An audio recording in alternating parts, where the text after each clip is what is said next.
Welcome to Redwood Bloom. Welcome back to the series where we talk about issues that teenagers face through a teenage and an adult's perspective. In the last episode, we talked about why we find it difficult to ask for help.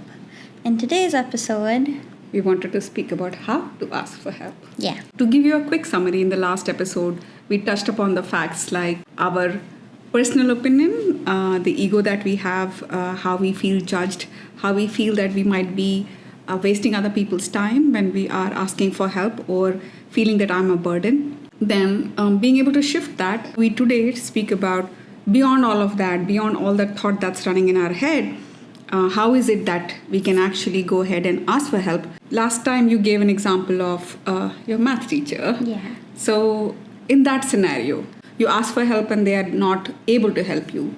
If you feel like you're a burden to a teacher, just find somebody else who's willing to and able to help you. Mm-hmm. And also something that is very important is be clear with the things that you're asking for. If it's a very broad topic, they're not gonna be exactly sure on what you need help with, and you're gonna feel frustrated afterwards. So be a little more clear about the things that you're struggling with, and you will get better results. Yeah. One thing that I can possibly tell you is, rather than saying, I do not know what to do about math, I can't study math, to, can you please help me with this sum from this topic? for example, can you please help me find the range of this function? yeah. Or if you're talking about, I don't know biology, I can't do chemistry, to what kind of questions can we get into? Just a little detailing. Can you help me with this concept from this chapter in biology or chemistry? Mm-hmm. So being a little bit more specific. Yeah, a lot more specific. Yeah, going back into specificity, because it will also help your thinking process clarified, and the other person can't get into your head. Truth. So being able to clarify. So having a mentor who has already done it, you're not going to be asking for support on biology from a maths teacher. So being able to go and identify a mentor who can be of help to you is as critical as asking for help itself. Yeah. The most important part of asking for help is asking the right person. The other thing that stuck me about this topic on help was, in one of the recent coaching conversations, one of my coaches said that they felt very perturbed when they asked for help and the other person didn't help them.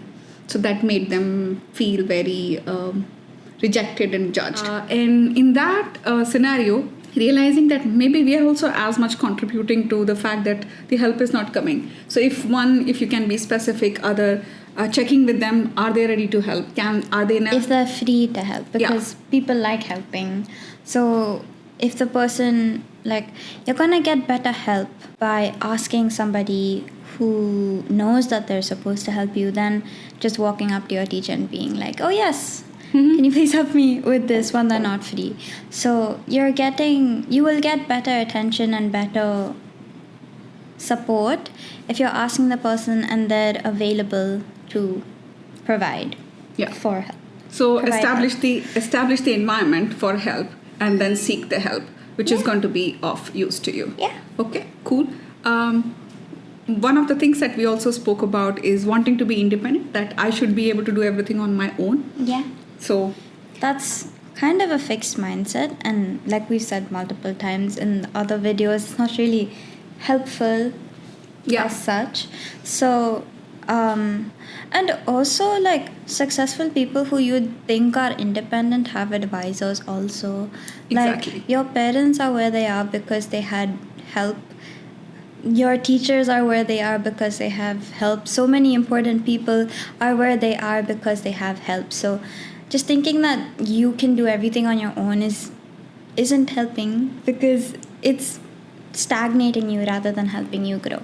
Yeah, I love that thought that you can't be a master of everything, and you're again going back and asking, if you think that I'm a math teacher, but I can also advise you as much in physics or in chemistry and in bio and in economics and in psychology. That's gonna be something, right? Yeah. Yeah. So AI. the the the reality that we are not good at everything and we can't be good at everything. So it's okay to be asking others who are good at things that you need support with. Yeah. Yeah. That's something that we need to be Aware of. and give yourself credit for that. I am good in this specific topic. And also thank the person that's helped you. Showing that amount of gratitude is gonna help them because they feel valued and they're more likely to help you in the future. And also, yeah, you're burden giving peace. yourself credit and you're giving the other person credit. So both of them help. Yeah, the fact that you might feel that you are a burden to I'm sorry I'm asking you for help versus I'm really appreciative of the fact that you are helping me. Yeah. Changing that thought process in your head will also change the way the person who's helping you is going to feel about the whole thing. Yeah. So I'm so sorry to, hey, Thank you so much. Yeah. And they feel the delight when you are also delighted by it. Right? Yeah. And the best is that always believe that there's a reason that you're needing help, because there will be a time in future when you'll be ready to help others. And at that point in time, you do not want people around you feeling that it's not okay to be asking for help. So if you have experienced help and you have used it wisely, then when it comes to you, you would also be able to do the favor to someone else. Yeah. Right? So that's all I think we had from our side. Yeah. Boom tracks. We will like to hear back from you And see if these help you. about what you've been able to try out in next 2 hours, next 2 days, And next 2 weeks. and next 2 weeks. Thanks for watching. Bye. Bye-bye.